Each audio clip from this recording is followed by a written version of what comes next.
Tuba mu isi y'aho abantu bafite ubushobozi bwo gukora ibikorwa bitagira ibara, ubujura, kwicana, ubugome burimo kwangiza iby'abandi, urwango. Bisa naho ariyo migirire n'imiterere kamere y'abantu. Ibikorwa nk'ibi ngibi abo mu iyobokamana babyita ibyaha, na sosiyete tubamo n'umuryango mugari yewe nawo ubyita ibyaha. Byose kandi hateguwe ingamba zo guhana uwakoze ibyaha. Uramutse ufashe uburyo iyobokamana ryashyizeho uburyo bwo gukumira ibyaha, ukabihuza n'uburyo umuryango mugari na za leta zikumira ibyaha, twatsinda ibyaha bikavaho ku isi. Ninde ukuraho akanababarira ibyaha? Ni ababikorewe? Ni umuryango mugari? Ni Imana? Ni abayigaragiye mu isi?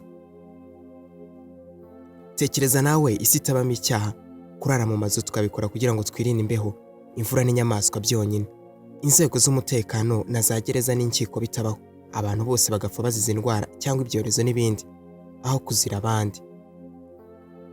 Inshinga kwiba, kuriganya no kwanga zitaba mu rurimi urwo ari rwo rwose.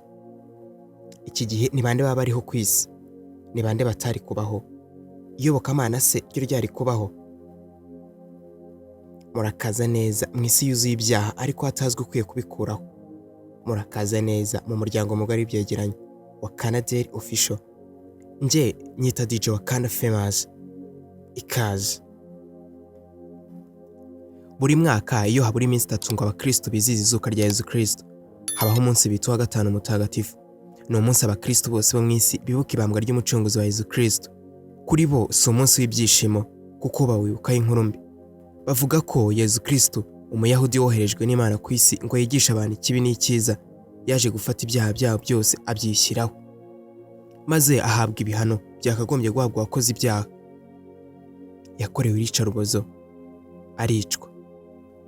Kwa gatanu mutagatifu abakristo mu isi hose bakora imikino ishushanya inzira ya Yesu Kristo mu rwego rwo kumushimira kubera yemeye kwitangira agakorerwa ibyo bakagombye gukorerwa. Ariko hano ku isi hari igihugu abakristo batabikora nk'imikino, ahubwo babikora ari ibyanyabyo. Philippines.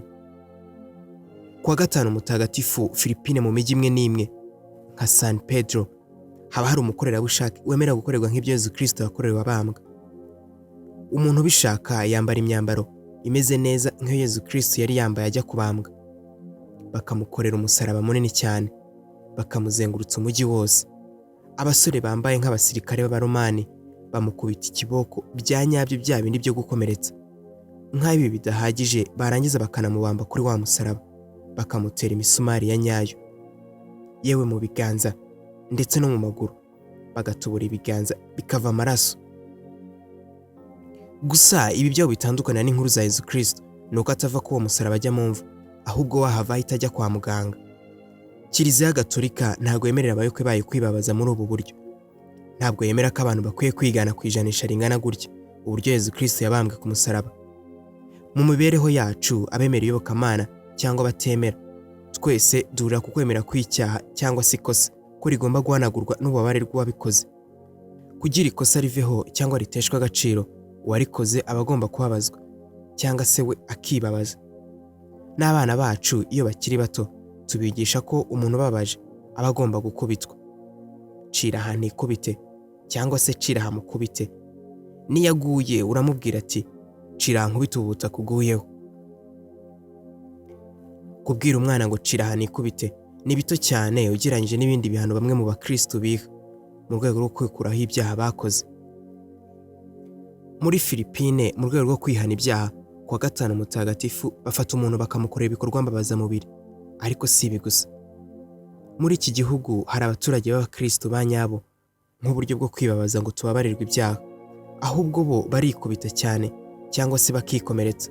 Kwa gatanu mutagatifu abaturage basanzwe ba mikoro make barabyuka, bagaca inkoni nziza z'ibinyafu, ibinyafu bikomeye cyane kandi birebire ku buryo ukikubita kikakuzenguruka. Ubundi bakiyambura imyambaro yabo hejuru, bakazenguruka mu mujyi wose bikubita. Apana kwikubita byo kwibabarira, bikubita nk'uko wakubitwa n'undi muntu utagufitiye impuhwe, ku buryo abantu bavirirana umubiri wose. Kugira ubyumve neza, bikubita ku rwego ku buryo atari benshi bashobora kugukubita gutyo. Babikora nk'uko Bibiliya bivuga uko Abaromani bakubise Yesu Kristo. Ibyo byose babyita autofelation. Niki gisunikira abakristo bagizwe n'abazamu n'abahinzi kwibabaza kuri uru rwego? Abakubitana bategeye umugongo n'imisaya, nyitegera abapfura uruziga, kandi mu maso yanjye sinahishe gukorwa n'isoni no gucirwa amacandwe. Ibi nibyo byanditse muri Bibiliya yera muri Yesaya igice cya 50 umurongo wa 6. Nibyo biranga imibare igomba kugirwa n'umugaragu w'Uwiteka. Abanyagatulika bo muri Philippines, iyo bo ubwabo bihangana kwikubita inkoni nyinshi zishobora kubasigira ubumuga, baba bari gushyira mu bikorwa umugenzo washyizweho mu myaka 800 ishize. Iki gitekerezo cy'abakristo cy'uko twese dufite icyaha cy'inkomoko cyatangiye ubwo Adamu na Eva baryaga ku rubuto bari barabujijwe kuryaho. Icyo gihe uburakari bw'Imana bwatangiye kugira ingaruka ku moko yose y'abantu bo mu isi, bituma icyaha gihinduka umuvumo, kandi kikaba ikintu kigira ingaruka kuri buri wese ukikoze. Mu 1660 umutirana ari umuyobokamana ukomeye cyane muri Kiliziya Gatulika witwaga Raniero Fasani. Fasani ubwe yihimbiye uburyo bwo kwikuraho ibyaha yakoze, akabikora yibabaza. Niwe wahimbye ibyitwa autofelation byo kwikubita ukibabaza cyane ku rwego rwo hejuru. Inyandiko nyinshi zivuga ko yabonekewe na Bikira Mariya akamubwira ko ibyo bintu akora ari byo cyane, ahubwo akwiye kubishishikariza abandi bemera, bagahitamo uburyo bazajya bakoresha bibabaza kugira ngo babarirwe ibyaha. Abantu ntibatinze barabiyobotse. Abantu benshi mu mijyi no mu byaro bahise bayoboka uwo mugenzo, byahise bihinduka igikorwa cy'abantu bose, ndetse kireka kuba igikorwa cya Kiliziya gusa, ahubwo kijya no mu bandi bose. Uwo ni umunyamateka witwa Roberto Rascione. Mu Butaliyani, cyane cyane mu mijyi nka Perugia, mu myaka y'1960, ibihumbi by'abantu bahuriraga mu bibuga binini cyane bagakora ibikorwa byo kwibabaza. Hakaba ari n'abazanaga ibyuma bakajya bikeba, ku buryo byose byabaga bisobanuye gutanga ikiguzi cy'ibyaha bakoze. Igihe mu Burayi hadukaga icyorezo cy'ubushita, noneho rubanda bose bayobotse iki gikorwa cyo kwibabaza, kubera ko bibwiraga ko ibyaha byabo aribyo byatumye Imana iboherereza icyorezo nk'igihano. Babwirwaga ko uko bibabaza bakivisha amaraso bazava muri ubu buzima bameze neza, ndetse bakazajya no mu bundi buzima bukurikiraho. Birasa naho abantu kuva baza hano ku isi hariho ububasha bwo gushaka kwikuraho ibyaha. Kurwanya ibyaha no kubikumira tugomba kuba tutabishyiramo ingufu nk'izo dushyira mu gushaka kubyikuraho mu gihe byamaze kutugeraho. Nubwo abemera bagerageza kwibabaza mu buryo butandukanye, nko kwicisha inzara, kujya kumara igihe runaka hano mu bihuru no mu misozi bigoye kuhagera, bakaharara bakamara n'igihe basenga bibabaza mu rwego rwo kwikuraho ibyaha bakoze. Ejo hashize n'iminsi yahabanjirije. Gusa igikorwa cyo kwikuraho ibyaha kigaragara iyo amazi amaze kurenga inkombe. Niyo mpamvu muri bu muhango wose wo gushyingura haba hari umupadiri cyangwa se umuntu uturuka mu idini uza gukuraho ibyaha by'uwapfuye atabijyana aho agiye. Ubwo tuvuze ku munsi wa nyuma w'ubuzima bwa muntu ku isi, reka tuvuge ku kindi gikorwa cyabaga mu Burayi, igikorwa cyo kurya ibyaha by'uwapfuye kugira ngo atabijyana mu bundi buzima agiyemo. Mu Bwongereza muri Greenchain niho hari imva y'umunyabyaha wa nyuma uheruka kurya ibyaha. Yitwa Richard Mascrew. Yapfuye mu 1906. Muri icyo gihe umuntu waryaga ibyaha by'abanyabyaha yabaga ari umukene, yemera guhabwa amafaranga akishyiraho ibyaha by'umuntu wapfuye.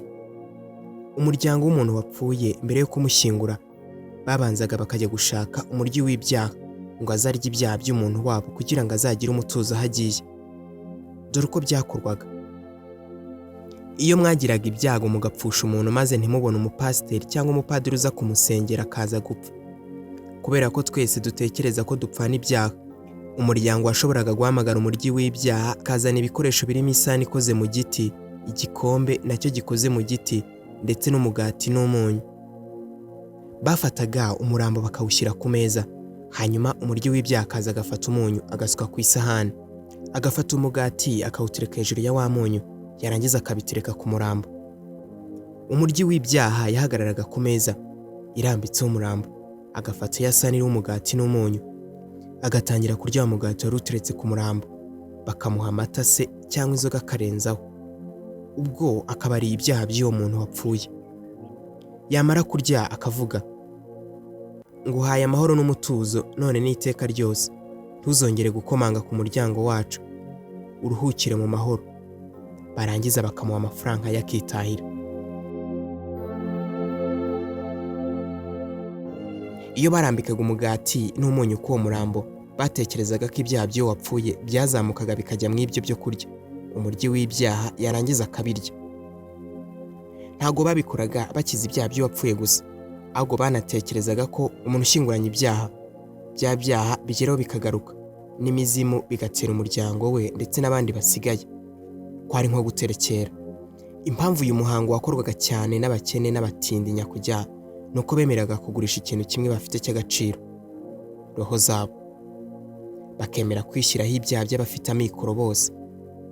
Gusa umuryi w'ibyaha wa nyuma wabayeho ku isi we yari umukire.